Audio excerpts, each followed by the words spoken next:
Welcome back to another episode of the Resellers Mindset Podcast. My name is Mike, also known as the Used Book Guy on YouTube, along with my friend and fellow full-time reseller, Johnny B. We help people start and grow their reselling businesses from the ground up.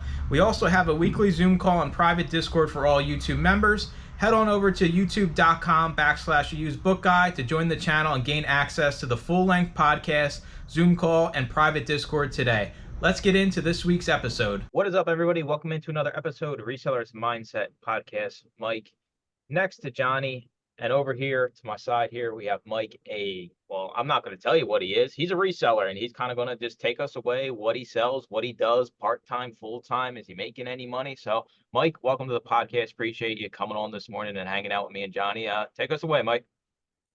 Hey, thank you. Yep, I am a toy seller. That does include toys, dolls, plush. I like, all of those. I've been reselling in some capacity for probably 7, 8 years, all kinds of things. I've shipped accordions on eBay and baseball bats and all of that, but finally found my home in toys. And I've got a pretty good business doing toys, and they're plentiful in my area. And it's not a passion of mine, but I do, I have my old 80s vibes as a kid. I like the Ninja Turtles and the Ghostbusters and things from that era.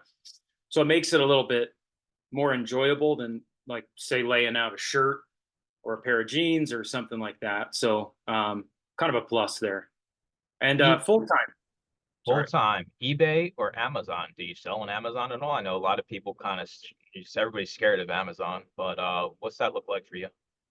I was an Amazon seller who moved over to eBay, basically. I was a seller on Amazon back in the Wild West days, heating up the stickers on the clearance items and peeling them off, chasing around like extreme bolos. Definitely the Wild West days of Amazon. I was there for a long time. My biggest success with Amazon over time, I created a private label type bundle, which ironically ended up being in the toy category. When I first did Amazon, I would do anything that made a buck. So lotion and health and beauty and toys and just anything. It was always just a flip game. I eventually made a toy product type bundle where I basically took a bunch of products, got them into one box, made a name for the box, and it started to do really well. It ended up getting picked up by like a creator on TikTok, and it was getting like 3 to 4 million views because of this guy, not really necessarily because of my product, but he was already a big creator. And that thing went really crazy. We would hit like a 5,500 rank in the toy category in December. So if you can imagine, I was ripping through those things. I wasn't rich yet, but I was doing good. And then COVID happened. I had a bundle that required multiple pieces, mostly coming from China. And the complication of that bundle was I was dealing with like 3 to 4 different, more than that, probably 5 different wholesalers: Rhode Island, Utah, New York, some of them coming off guys from eBay, different product. And when COVID hit, they started putting inventory restrictions in, and they started looking at, they did not look at seasonality. So I had a toy product that needed 5 times as much product in November and December. And they gave me this weird baseline number, and they started restricting how much I could send in. Yep. That paired up with a bunch of ships being stuck at ports that were coming from China. And I basically had to dissolve that product. Amazon kind of did not help me too much in that regard. I'm not an Amazon hater. I think it's an incredible platform, and I'm looking to maybe play around with it a little bit more. I still have my account, but I took a pretty big blow, mostly due to the COVID. and that was kind of the end of that product because I couldn't keep it put together. Too many components. It was like a 2-item bundle, but this was, to be honest, we called it a 35-piece bundle. Some of them were like multi quantities of a little thing in there. But anyways, so I've done books on Amazon as well, but now I am 100% focused on toys on eBay, and I've been doing that for a couple of years now. So I know Michael a bit. We're in the same group. He actually runs the Toy Call in Tech and Sports Reseller Greatness podcast. And I've attended that call quite a bit. And I was telling Michael before we started recording here, back in the day when I was an everything seller and I was trying to narrow down to a niche, it was a coin flip between toys and media. It really was. And I was attending both calls on a regular basis. But my decision to do media and books, as you all know me as the book guy, one of the book guys now, was solely based off toys just weren't in my area in abundance. So I was like, well, I guess the choice was made for me. So I segued into books. And again, it's not a regret. It was just I really wanted to do both, but it wasn't feasible the way I was trying to do my business model. Unless I decided to move, and I didn't want to move, and I still kind of don't want to move. All right. So we'll bug him about how he gets his toys because I see a lot of toys. Yeah. I mean, Johnny's out in the middle of nowhere, but I have a lot of mom and pops that do like I don't know, the toys are basically a quarter, 50 cents, or they got like the bags of toys. That's kind of like the big thing you see on like resale on YouTube is like, look at this bag of Pokemon cards or a bag of Skylanders or something like that. Like now we're gonna figure out. Listen, you don't got to give away all your secret sauce, but help us along here. How do you source your toys? What does that look like for you? Yeah, great question. And I think in most, yeah, I don't know exactly where Johnny's at, but you're saying it's a little more rural or smaller area. Most American cities, toys should be plentiful, especially because the way kids go through them. I have a daughter, and you watch them; they're like into this thing for 5 months, and you're buying all this stuff from Target, and then you're like, "Wait, you're not into that anymore," and that stuff just keeps getting donated. And parents get overwhelmed by these things piling up. It's just constantly donated.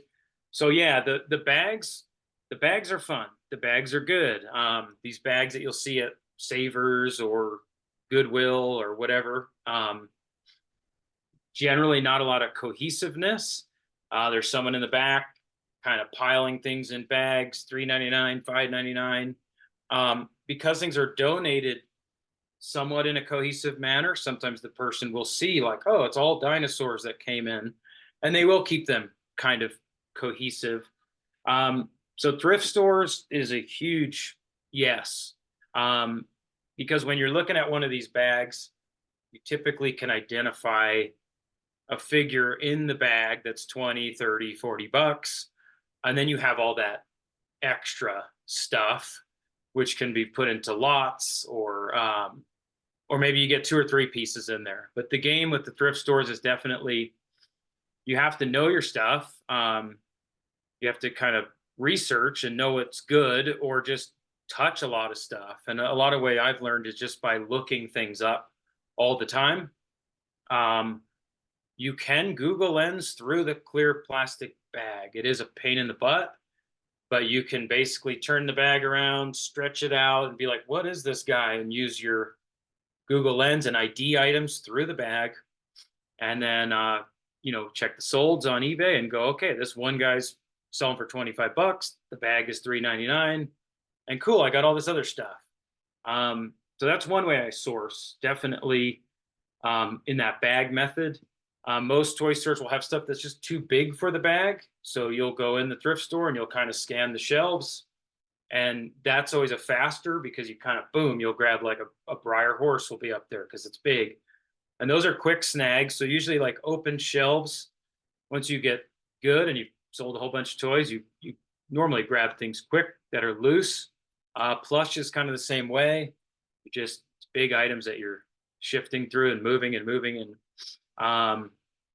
got to dig deep always, like with plush, and always got to dig. And a lot of people don't, and that's where they miss, because a lot of people also hide things. So I find a lot of the toy bags that are supposed to be hanging like buried down in the plush. So yeah, thrift store is game on, always incredible. It's very easy for me. I was at the thrift store just the other day. I was probably in there 20 minutes, and I essentially had like a half cart full in like Nice. 20 minutes. I was doing a Facebook Marketplace pickup, which will lead me into my next way to source. And I had time in between. I was like, let me run in this thrift store. And I just crushed it. I think my spend was 109 and change. Cart was half full.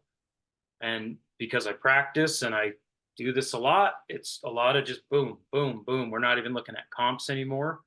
And then some stuff I'm looking at comps. So um yeah, so thrift stores should be on everybody's list to source toys. But if you are in a rural area or you only got one or two little thrifts and they don't do the toy bags, um, they still should have toys, but they might not be in that format. Maybe they just pile them around. I don't know how they do it, but You're Facebook Market, describing it correctly, and yes, I live in a rural area. It's yeah, exactly how you just described it. It's maybe 4 shelves. yeah. So that can be tough. Like for me, I'm in Boulder here today. That's where I've got my little office. But basically, Boulder, Denver Metro. If you look at Denver, excuse me, there's just. I mean, I could probably type in Google like thrift store, and there's 15 in 15 minutes. So I'm gonna have that advantage here. So you can just hit tons of them. So unfortunately for again, Johnny mentioned I'm in Tech's group. Tech is a great mentor of mine, and one of his pieces of advice is looks like you have to drive further. Yeah, Some of us, because most of us, if we're in true. we might be in a rural area, but many of us are 2 hours from the big city. Yeah. Well, no excuses. You got to get driving. Um, you can do online arbitrage. We'll talk about that. I don't do a lot of that. Facebook Marketplace, probably pretty good for a rural person because you can narrow it down just to your area. That's a beautiful thing about Facebook Marketplace. You can drag that little bubble. You can put in your zip code and set yourself up, and you can go wide or you can go close.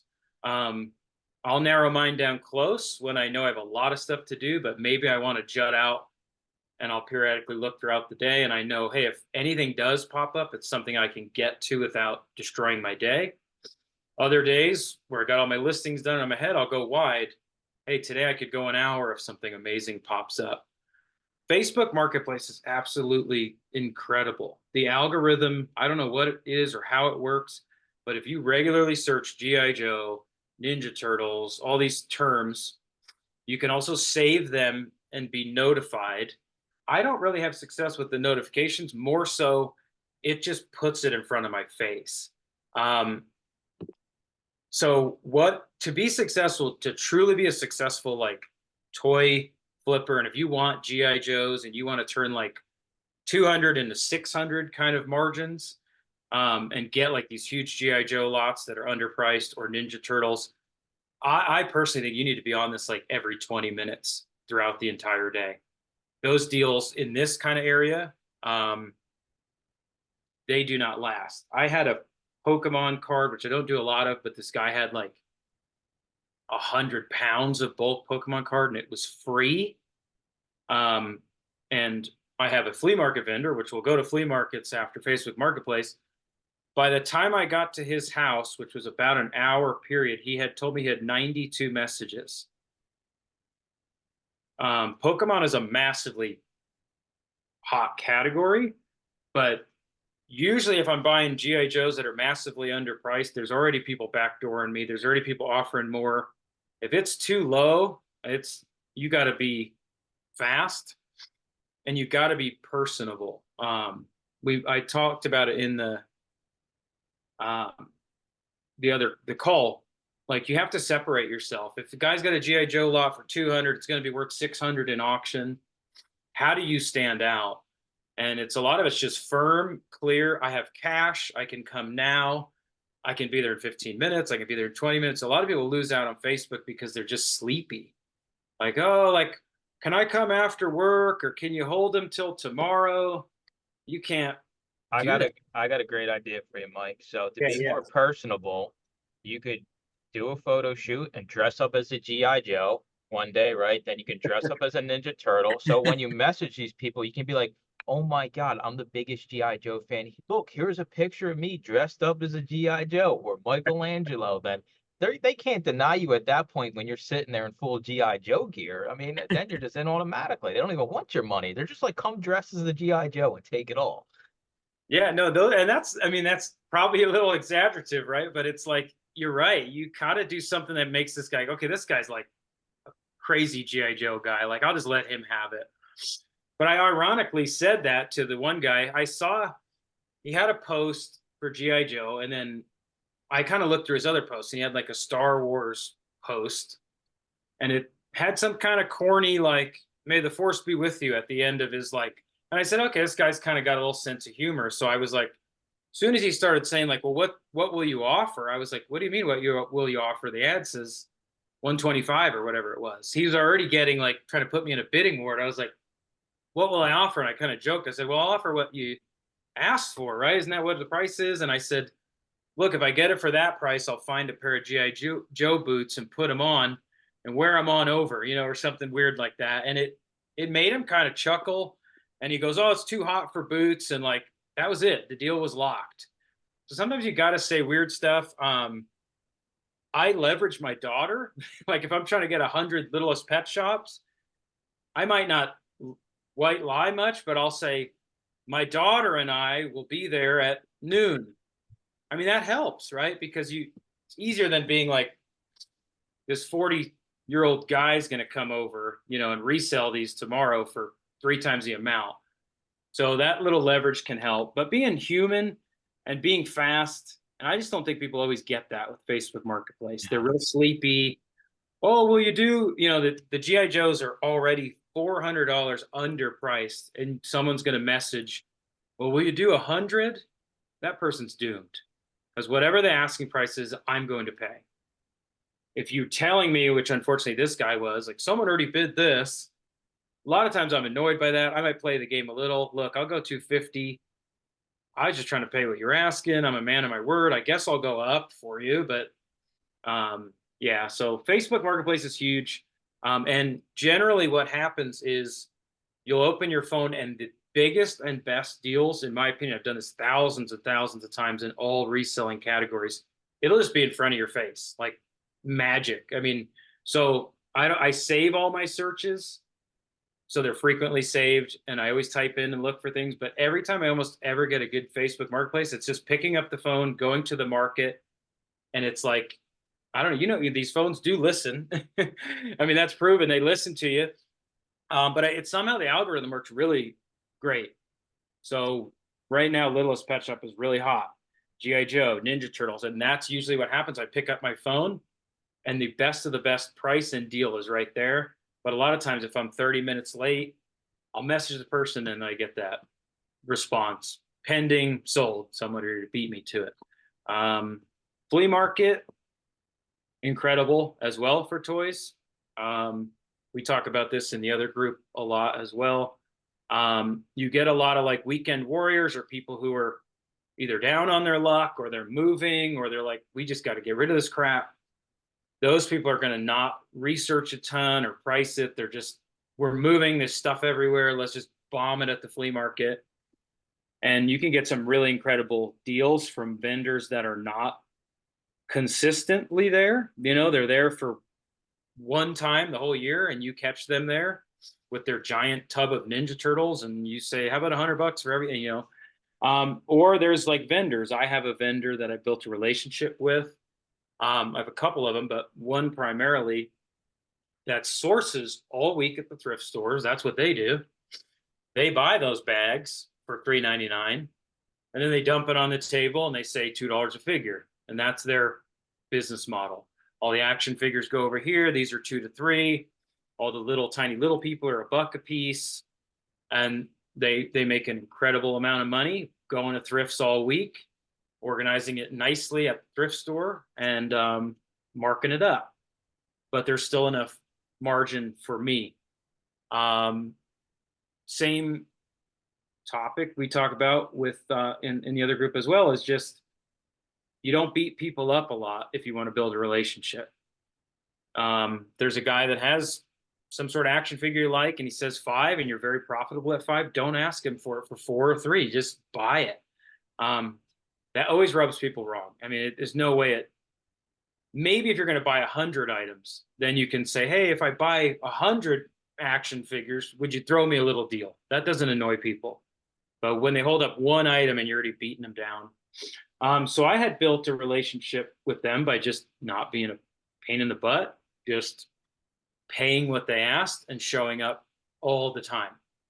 The more and more I showed up, it's a lady and a husband and a wife, they started to remember what I was buying. And I would be looking at the tables and the lady would just come with a bag. Boom, it'd be full of like G.I. Joe. She just handed it to me, which was raw. It was raw from the thrift store. She had got it, never made its way to the table. She just handed it off to me. That evolved and evolved and evolved to where now I get there in the morning and I unload their van. The back door opens. I pull all the toys out that they sourced all week. I throw them all under a table. I cover them with a sheet because there's like vultures and people behind me trying to dig in there. And I go through each bag, raw bag. The only difference is they pulled the price tag off of it. So I know they got the bag for $3.99, but I don't mind because I see a $45 Spider-Man in there and they're going to charge me $2 or $3 for it. So that's takes a while to build those relationships, but I have that one set like it's a steel trap. I mean, if it's snowing, they'll say, come over to the house and I'll go to the house. And people do not enjoy me very much because I'm taking all the good stuff first, but yeah. So anyway, I don't want to keep chatting. Maybe you have more questions or. No, this is great. This is great knowledge. But I do have a question for you. Is while back we had a lady on, her name was Sabrina. She talked about Barbies. And what I found really fascinating when she was on, there are different types of Barbie sellers, either from the hair, the accessories, to the actual figures, to complete and box, to just loose figs. Can you talk about the toy category as a whole? You kind of went over it a little bit with like plush and stuff.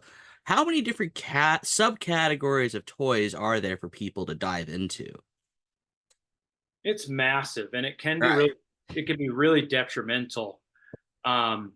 We talk about this a lot in the toy call because of the diversity of toys. I mean, you could have like a Disney Pixar car that's 3 inches long, and then you could have the Teenage Mutant Ninja Turtles Technodrome, which is it needs to ship in a 20 by 20 by 20 box, and it's worth $32 stripped, or it's worth $300 with all the parts, and that's just a rough exaggeration, but the complexity is like so extreme, so many directions. It's really hard to narrow it down within the niche. And you can do stuff like that. You can gear yourself towards plush, where you're like, I'm just not touching anything with pieces and parts. Barbies, you can be like, I'm not even going to dress these girls and the shoes and all that. I'm just going to run it as an auction. It's so incredibly complex from the shipping, because you're going from little tiny things to huge. And then the processing is massive. And that's a topic we often discuss. Like, you don't just get the Technodrome and the bag of all the weapons and accessories to it and just list it. You might have 45 minutes to figure out, okay, this gun goes here and this missile attaches here. I know it's missing the decal here. And these can just destroy toy sellers. Toy sellers is a great, selling toys is a great way to like build up a death pile if you're not careful. Also, you're getting this toy bag and you're going to get excited. Ooh, this one's worth 45. All those other little trinkets are worth $1 or $2. And those start building up. So you have to have processes for everything to get this stuff processed, or you need to learn how to say no and be like, I only deal with like these 5 categories of toys. But man, the diversity is just. All right. I mean, I'm looking at your back wall. There's all different shapes and sizes back there too. Yeah, I mean, you're looking at like, plush. I mean, the Ninja Turtle van is going to be something that needs 5 or 6 different pieces. and the value is going to go up 30, $40 if you have those, or it's not going to have the value. Yeah, it's unreal the amount of diversity, but it can be done. You just have to be aware of it. And we get a lot of people like, in the other group that are like, oh, I got this huge lot of GI Joes, just seemed like a deal. And now you have like a span of 9 years of GI Joes, and then you've got a pile of 132 weapons, each the size of a grain of rice. And Cobra Commander or whatever is $9. With the gun in the backpack, he's $42. And you have to meld these two together. Then you have to meld them correctly, otherwise you're going to get an angry customer, because they're like, hey, this is the 1984 version gun, you gave me the wrong gun, and the ad said it was the so it can get incredibly complex. There are a ton of resources though, which I guess go that direction for this stuff. There's like Yo Joe, and all these websites will literally help you get there. But these are the things you have to be ready. If you come home with 100 GI Joes and 100 weapons and vehicles, that's not getting listed in 5 minutes. You need 6 hours, 4 hours to do it right. Or you can pile it on the table and make it all presentable and clearly seen and run it as an auction. If it's a high demand item, you'll do great. But yeah, you're so many different directions of processing with toys. And you start to learn, like, I'm never buying Connects again, or I'm never buying this ever again, or you really like it. I don't buy Transformers, which is a massively popular category. I hate them. My brain does not transform Transformers well. I'm really impatient. I'll buy some of the G1 vintage because they're like high dollar, but there's plenty of modern ones. But it could be missing the tiniest little shoulder pad piece, elbow piece. The guy who's buying it knows what it's supposed to look like. I don't. I'm fumbling with it here. But I have other toy sellers who just boom, boom, boom, boom, boom. They build them like a Rubik's Cube, like they're good at it. So I have certain things in my category I just skip over. And people at the flea market, you don't want those Transformers? Nope, go ahead. Because there's a million other things I can sell that my brain works better on and processes quicker. So you need to make those decisions. And it's for me, it's really weird. Like, I have a really hard time with Bratz dolls. I have a really great time with Monster High dolls. For some reason, the Bratz dolls, they all have like slight eye variations. They're very hard to ID and get dressed correctly for me. Monster High, incredibly fast, and I get it. So I will literally pass one doll line and take another. And these are just, maybe that's just me, maybe I'm an oddball, but I think as I've gone through it, you start to realize, like, we all know, like, a board game, it's probably the last thing to get listed. Oh, this board game's worth all this money, but it's going to take 30 minutes to figure out, or more, to figure out if each little piece is in there. Right. And that lands in the death pile. So there's a million types of toys that you better be ready to process. So is there a certain era of toys that's either really popular or really high profitable? My go-to would think to be 80s toys be the most profitable out there, but I may be wrong. Yeah, a good question. It does change as time goes on. Big, tall GI Joes were probably crushing it on eBay 10 years ago. But as people, I don't know, I've been kind of interested in studying the evolution of age, but at some point someone turns 30 or 35 or 40, or there's all these different, you see it with like car guys, they're in their 50s or 60s and they're buying the car that they had. And we've seen like trends in cars change and trends in toys.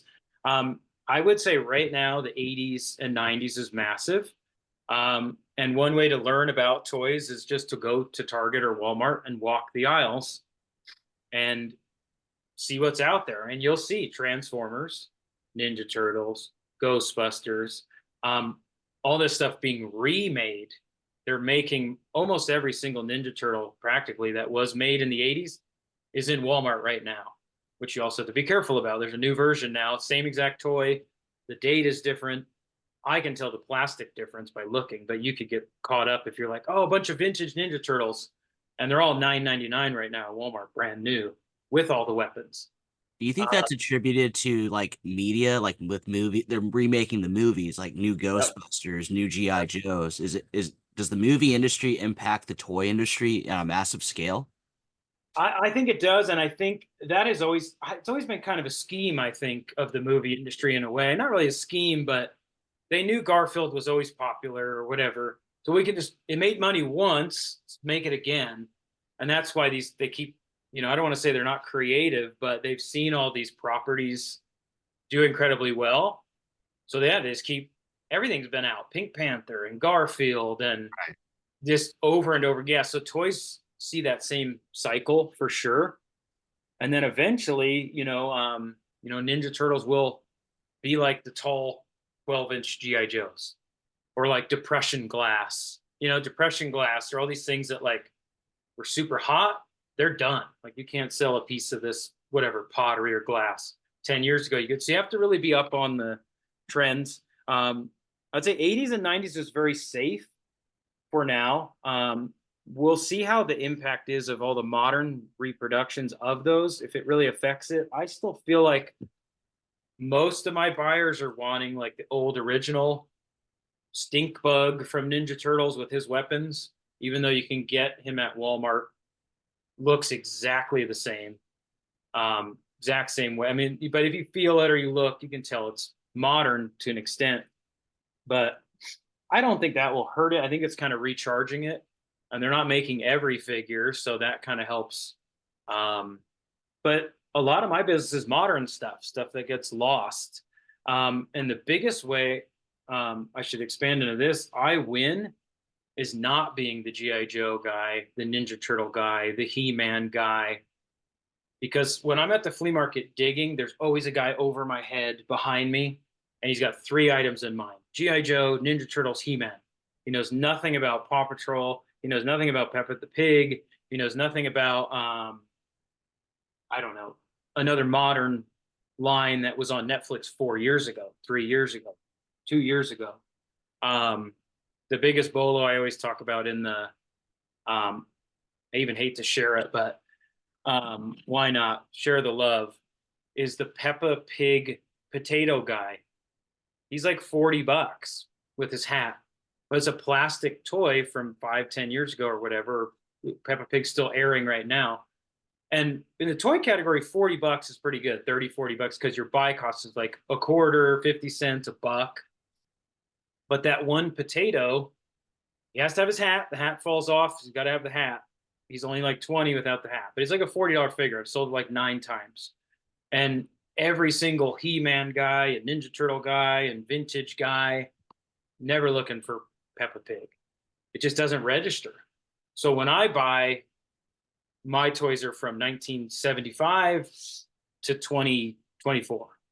And I know all of these other lines, and that's how I'm able to kind of kill it, come home with hundreds of items from the flea market of all years, and catch people slipping, because and I catch the vendors slipping. Vendors are smart enough, even if they don't know a ton, to be like, this is like a 1980s something. Let me Google it. Let me look it up. And now, like, it's a He-Man that's worth 9, but they looked it up. They still think it's worth 25, because that's what vendors do sometimes. And when you hold up the little Peppa Pig guy, they're like, oh, give me a quarter for that. Give me a buck for that. Ninja Turtle, give me 20 for that. I mean, they'll almost, like a vintage Ninja Turtle, I get guys at the flea market saying, oh, $10 a piece. I'm like, they're $5 a piece on eBay.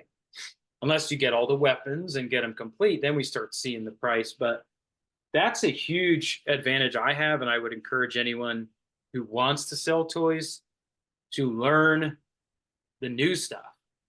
But I'm curious because I'm in thrift stores. My probably 90% of the stuff I source comes from thrift stores. So I'm going to throw some things out there that I see in a lot of thrift stores that maybe resellers think are worth it, or if they're not worth it. So this is not set and proof. I just want your opinion on these different brands or these different types of items. Funko Pops. Do you mess around with that? Is that market dead and gone? What do you think on Funko Pops? Because they are out in thrift stores, and I'll tell you right now, Goodwill will charge more than probably Funko charges retail price for some of these things. excellent question. I just sold a Funko Pop for $70, I think, with a damaged box. It was from the Inside Out movie. The character was called Sadness. Inside Out 2 is airing right now. It just started airing about a week ago. Funko Pop, what I do with Funko Pop, eBay has the barcode scanner, which is terribly, like, I don't know why I love eBay, so I'm not an eBay complainer, but it's really slow. Like, you hit barcode, it's like, hello, and then it like takes a minute to engage. Once it engages, it's a really great tool for Funko Pop. So I was at the flea market yesterday. I scanned 30 Funko Pops and bought 0. My vendor just prices them all at like 10. So when there's one that's 80, I'm paying 10 and I'm selling it for 80. And that's what you need to do at Goodwill. You got to scan everyone. And if they're always putting their Funkos at 10, 15, 20, yeah, you're going to buy 1 out of 70. So Funko is still good. A lot of people slip on loose Funko. I sell a ton of loose Funko. Now we're talking $12 price, but up to $50 price. Totally out of the box. Just a rare figure. Typically, if it's selling for like 40 or 50, in the box mint, it'd be like 110. But there's these high demand characters, just like the Inside Out one I scanned. Not this week, but last week is when I got it. It sold within a day or two.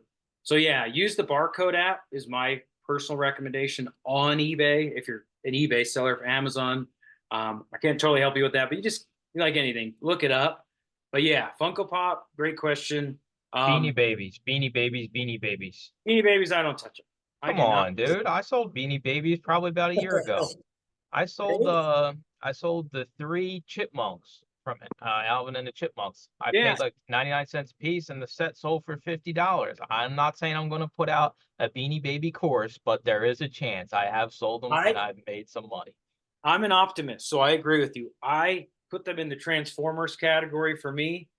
There's a lot of complexity and misguided sellers with Beanie Babies, so it's really hard to navigate the correct solds. We all know like the Princess Diana, and we see these Beanie Babies where like error code, it has an error. It's the but I could see like I'll buy Ty, which is like the Ty brand, TY, which is the Beanie Baby brand. I just bought like a Energizer Bunny, excuse me, Ty.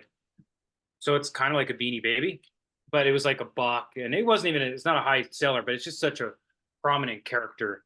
What about Nerf? What'd you say? Nerf. I see Nerf guns in every thrift store. Oh, I don't mess with Nerf either. You're right. It's everywhere. There are like 2 guns, maybe 3. There's a couple guns.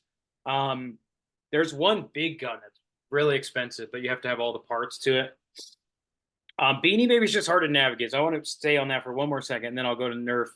But I'm like, all things are possible. I'm an optimist. I really think you could learn the Beanie Baby category and run a pretty good business. But it's just the depth of that one category is so, it's really hard for me to navigate that my time is better spent elsewhere. But I could see like a Disney character or certain ones. The biggest advice, which is not really that exciting, is the high to low search. And this is how I think every single toy should be approached when you're in your learning stages. For Nerf, just go high to low, and you're going to see lot after lot after lot. Those are going to be all the high ones where someone has like 32 guns. But scroll down enough, excuse me, and you'll see that gun I was mentioning. I can't remember the name. That's 250 or 300. Then you mark that in your brain or write a little note and be like, these 2 Nerf guns, the red one with the yellow and this one, I will look for those at the thrift store. So that way, you know, every thrift store in the world has like 40 Nerf guns, but you're just looking for those 2. But McDonald's Toys. McDonald's Toys. I'm going to keep you moving here because I got a lot, because in my alternate life, I was a toy seller. So McDonald's Toys, they're everywhere. Are any of them worth any damn money? Because they're all in those little plastic bags you can't barely see into. What's the deal? Completeness helps a lot of those. You got to separate yourself. So if it's like Toy Story and you have all 6, you can get like $22.99 or $24.99 or $14.99. Not a category I mess with much. I was at the flea market yesterday. There was a giant bag of them. I kind of peered through it a little bit, and I put it aside. And that's generally my process. There are some trends that happen. With McDonald's toys, yes, I will buy the hamburgers and the dinosaurs that transform. That 80s, 90s vintage era of the transformables, I think they call them, or exchange. I forgot what they call them. There are some of that, the nuggets. So the chicken nuggets that are old, they re-released those recently. I can't remember the artist's collab. But the old nuggets and a few of the vintage are doing pretty good, like the 80s ones. But there are people who become like Beanie Baby experts. There are people that get real deep in McDonald's, and you could probably find a couple that will do well if you have like all 20 of them, all 10 of them. I think my research is correct, but far as I know, you would think like Mattel or Hasbro would be the largest toy producer in the world. My understanding is McDonald's is. When I did some research, that McDonald's makes more toys than any other toy company, and they are a burger company. But so that gives, leads back to what you're saying. They're everywhere. So you don't get the supply demand pull. It's everywhere. It's plentiful. And they're typically not known for being like really all that quality. You're going to get a figure. It's made cheaply. It's made just for a kid. And it's not articulated. So I would say for me, 99% of the time, it is a pass. Outside, I will always pick up. You know what I'm talking about? Remember the little hamburgers and stuff, the French fries? Yep. Those will sell all day long. You get 6, 7 of those, you're going to get $20, $25, anywhere in that range. If you get a nice little set. What about board games? Put me on a board game you would buy every single time you've seen it, because there's lots of them in thrift stores. I know you hate, seeing if all the pieces are there, but is there like some board games that are like really worth it? Like Mousetrap, right? I remember playing Mousetrap growing up. It's got all those damn pieces inside of it. But like, is there any like bolos that we all should know about that are not really produced heavily? So if we see it, we know we're buying it.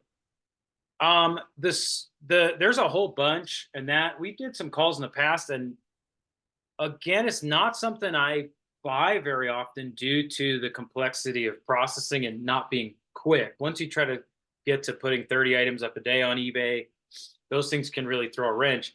The the Monopoly, I think it's a 70th anniversary cabinet game.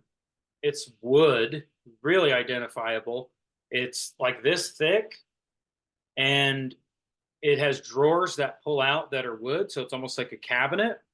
That's a good one, but you have to be prepared to ship it. It's really heavy, but I don't know what that one's going for, 150 or so, or 200. I think it's called the Monopoly. Pretty sure it's 70. You can just type in like Monopoly cabinet or wood edition. You'll get that. What's the other one? Is it Fireball Island? There's several. There are a great ton if you want to really, because I'm not educating everybody here perfectly, but if you just go on YouTube and you type in like top 20 board games for resale, there's a lot of guys who've done great videos on them. But if I'm at a thrift store, my focus is so little in that section just due to processing, and then it not being all there, the time it takes to find someone and say, hey, can I open it up? And you're in the thrift store for 40 minutes counting pieces with people around you, or you're gambling and just taking it home because it's sealed, taped shut with the Goodwill tape. Mall Madness is a good one. That's that, like a lot of the girls like that one, where it would talk and it would have like you were cruising around the mall. There's at least 30 incredible bolos though. So What about Furbies? Furbies worth anything? Furbies are great. You have to be a little bit aware of corrosion issues, and it's kind of like selling a VCR. You get a lot of user error. Why is this not working? Or They could be possessed. Some of those things are possessed as well. They can be. Yeah. All right. So now I got to pick on your eBay. Did you do eBay? I ask all the eBay sellers this question. You got to put it out there. Promoted listings. Are they necessary? Do you use them? I promote everything. Yeah, I run promote, not the new whatever promotion they have, but the basic promotion standard, I think they call it. I promote everything. I promoted things as high as 10%. Um, but now I personally go much lower than 10% now. And I do fine, but I promote every single item. Yeah. So I What's might go ahead. what's your holy grail toy? Like if you wanted to find one toy out in the wild, like what's you got to have some kind of list here, something on your mind. Yeah, your bucket list, you just want to touch it one time. I have not found Scratch the Cat yet from the Ninja Turtles. And that's probably the first one that really comes to mind. Scratch the Cat it's been a while since I've looked, several $100s if he's complete. And basically, for anyone that wants that bolo, it's basically a cat like in a prison striped uniform. Was just, I think, a tail end release with Ninja Turtles, so they didn't make quite as many. But that one stands out. Scratch the Cat. Look that one up. That one's. Would you sell it or keep it? Oh, I'd sell everything. I ain't keeping it. Well, we need to know what is like the one toy. All right, well, what's the one toy you would keep if you came across You're it going in into the the wild? Michael vault, never to see the light of day. Yes. You only open it once in a blue moon. I don't Yes. know if I would keep anything right now. I'm in such a growth mode with my business that I had some stuff that I built up. I got to be honest, and it wasn't that long ago. You had showed that before the call, that little gizmo guy. I was kind of tucking away, not to the level. There's a few people in the toy group. These guys are like, they're toy guys where you kind of got to be like, are you selling anything or are you just collecting everything? But no, most of my guys are selling, but they do keep stuff. But for me, I like I said, I heard another one of your podcasts. I think it was the one you did with Hanley, where you were like, I don't care about books. Money. I'm kind of that way with toys. I'm just lucky enough that I think they're cool, easy to list, and I'd much rather list them than a coffee cup or a pair of pants. So, yeah, I was an 80s kid and I had Ninja Turtles. And I liked toys when I grew up. I mean, I did like toys and I think they're really cool. But I can't even think of anything I would keep because for me, $500 is $500 right now. So even if Not it's even the table long 6-inch GI Joe Battleship thing. the USS Flag. Yeah, that thing. Flag is cool. I'm not crazy GI Joe guy, but the flag is awesome and it's incredibly valuable too. It'd be up for sale.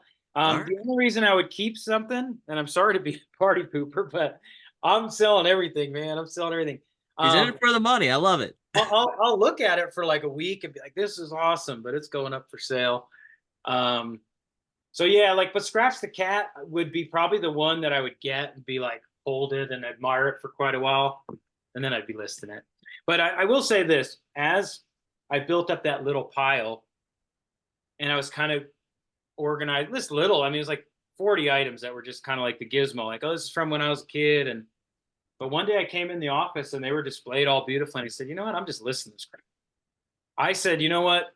When I'm wealthy someday and I've created generational wealth for my family and I've got a load of money, you know, if God willing, if all that we can make that happen, I will rebuy this stuff and I'll have a little man cave and I'll have my little Ninja Turtles here and my little couch and I'll be chilling down there looking at the stuff. But when you're in grow mode and you got a family and bills, like Tex says, the bills come every day, just not in a spot to be like, I get to enjoy it. That's what's cool about this. I get to be like, wow, this thing is incredible. And I'll send like a picture to Lee in our group or something, or Eduardo or somebody and be like, dude, this thing's amazing. But it's getting listed. So it's just a perk to selling toys. So good question. So let's talk about the money. As a toy seller, and let's just say you're 2 years in the game. In 2 years in the game, how much can a typical toy seller who's actually serious, is doing it full time, how much can they expect to make in the industry? In a range value. You can Oh, I mean, 100,000 less than. oh yeah, you could easily have 100. You could have $100,000 profit very easy. You know, I've exceeded over 100,000 in eBay sales without, you know, having basically a full-time kiddo around. My wife works full time. So I'm full-time dad and then doing it every second I can. But yeah, no, we've got sellers in the group. exceeding 200,000, 250,000. We got people that are approaching gross, approaching 300, 350,000 just within our little group. The same, like a media seller or a clothing seller, the potential is exactly, I think, equal. It's just, Right. it's all it's all the person themselves. And just making sure you can source the stuff. You have to find, it's another techism, but what's in your area, what's easy to find, what can you, so yeah, and then you've got companies like Wheeljack's Lab that are massive, and they're probably doing, I don't know what they're doing, but maybe they're doing 700,000 a year gross. Maybe they're doing $1 million gross. There's stores that, They're doing zero because they have a gigantic overhead. yeah, well, you never know. It's hard to, yeah, I mean, gross profit, it all, you never know. But I think you could very much do $500,000 a year on toys gross, no problem. Nice. No problem at all. Now, what and kind at of least- size store does a toy seller need? Like, what's a good starting point for a toy seller's store on eBay? Less than 1,000, more than 1,000? I don't know. We see sellers that like crush it with 1,500 item stores. There's just, the stuff's turning. We see stores that are 10,000 items that have a slower sell through, but they have everything. Yeah. I mean, you could start making a couple $100 a week with toys very fast, and you don't need a ton of items. I mean, there's plenty of items regularly that I pick up at the toy store that are $2-3 and sell for 40, 50. So you only need to find a couple of those a day to get going. So if you're just starting out, but yeah, I don't know if there's an ideal size. I know a lot of guys who have like 2,000 item stores, 2,500 item stores that are doing. Someone in our group, I don't know the exact stats, but he probably sits around 2,500 items, and I think he's on track to do over 300,000 gross with a 2,500 item store, and running. Probably kind of like me, I run kind of like my stuff's always selling. So if I put 30 up a day, 30 go out.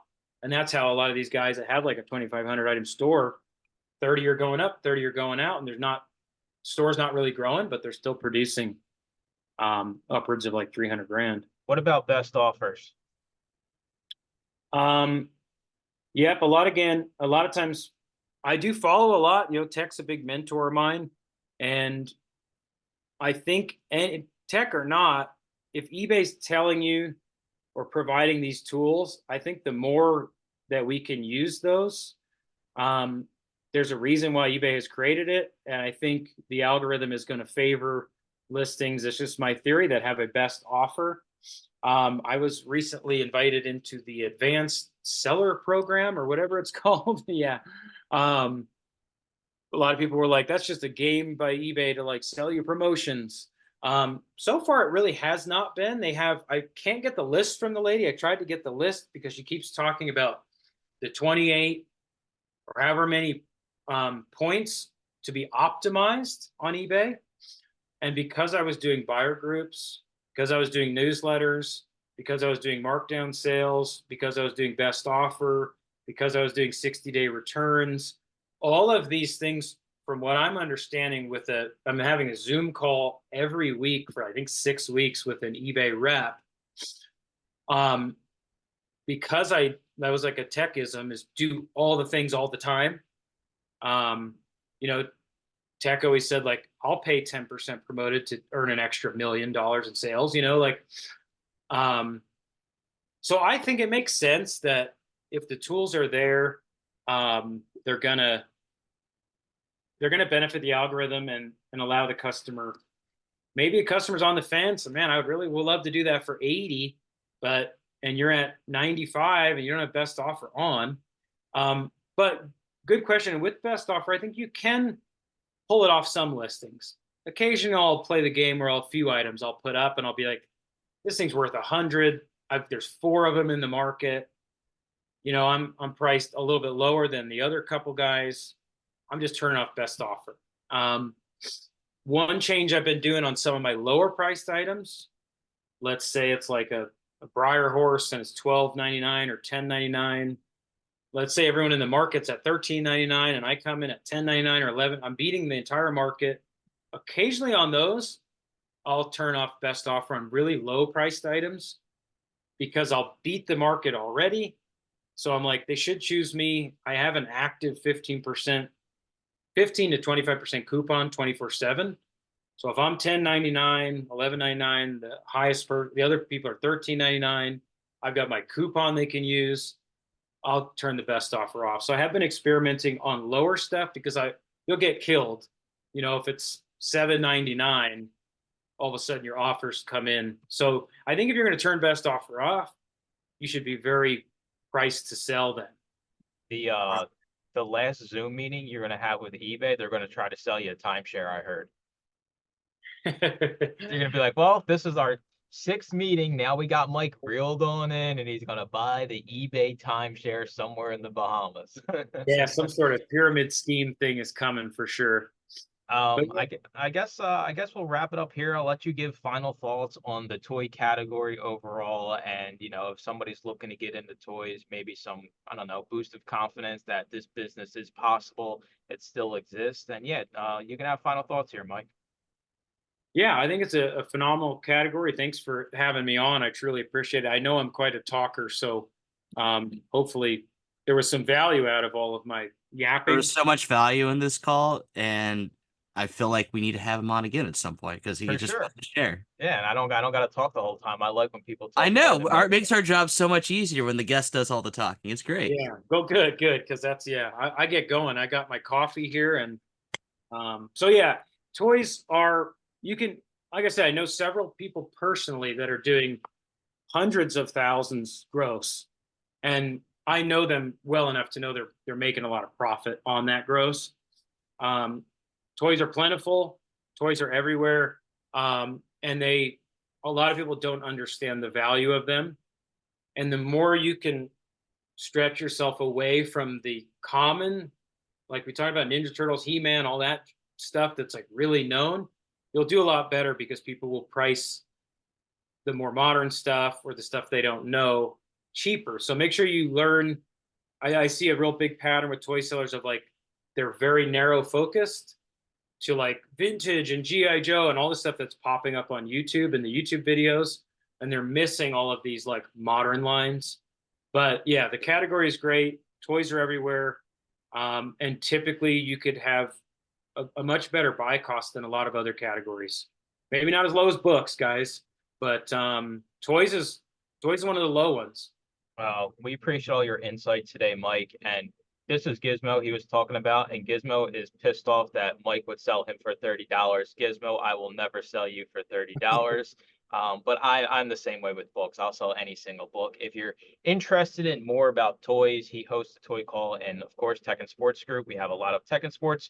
Basically, people that host the calls over there, we have them on the podcast because they're a wealth of knowledge. He's also going to have his Instagram and YouTube link down below. I tried talking him into doing more YouTube.